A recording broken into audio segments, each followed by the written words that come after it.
Saudara-saudara yang saya hormati dan saya kasihi.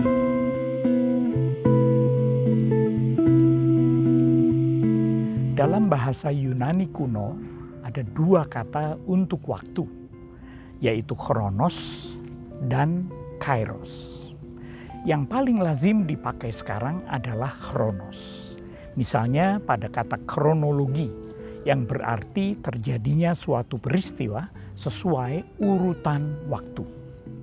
Sedangkan kairos tidaklah terlalu lazim pemakaiannya kecuali di kalangan akademisi dan di kalangan orang Kristen. Kronos menunjukkan waktu yang sekuensial dari satu saat menuju ke momen-momen berikut. Karenanya pada hakikatnya kronos adalah kuantitatif. Ia dinyatakan dan dihitung dalam satuan waktu, detik, menit, jam, hari, dan seterusnya. Sedangkan kairos pada hakikatnya adalah kualitatif. Kairos adalah suatu saat atau momen yang tepat untuk melakukan sesuatu. Sebagai contoh, kairos adalah kapan seorang fotografer menekan tombol kameranya yang akan menentukan kualitas dari foto yang dihasilkannya. Secara umum, kairos adalah momen atau kesempatan yang tepat untuk merealisasikan atau melaksanakan sesuatu. Saudaraku, dalam perbendaharaan kata orang Kristen, kairos adalah saat atau momen yang sungguh-sungguh tepat karena ia adalah waktu Tuhan. Saat yang benar-benar dikehendaki dan ditentukan oleh Tuhan.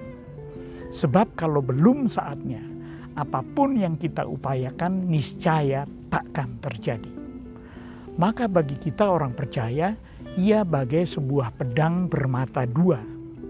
Pada satu sisi, segala sesuatu yang terjadi dimulai, berlangsung, dan berakhir pada waktu Tuhan.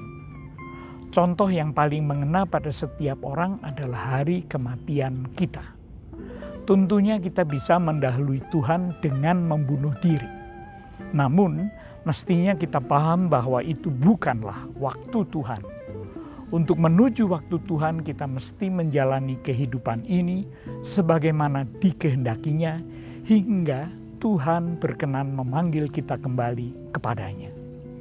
Dalam Injil Markus 1 ayat 15, kairos menunjuk pada saat datangnya kerajaan Allah. Waktunya telah genap. Kairos telah genap. Kerajaan Allah sudah dekat. Pada sisi lain, kairos dalam terang waktu Tuhan itu lalu menjadi waktu kita. Waktu kita yang mesti kita manfaatkan dalam rangka mengikut Tuhan dan menaatinya. Waktu kita untuk mempersiapkan penggenapan kerajaan Allah. Bertahun-tahun lalu, saudaraku, ada sebuah dokumen yang berisi tekad untuk membebaskan Afrika Selatan dari rezim apartheid. Dokumen itu diberi nama dokumen Kairos. Mengapa? Karena pada waktu itu diyakini sebagai saat yang tepat untuk melakukannya. Membebaskan Afrika Selatan dari apartheid sebagai wujud ketaatan kepada kehendak Tuhan.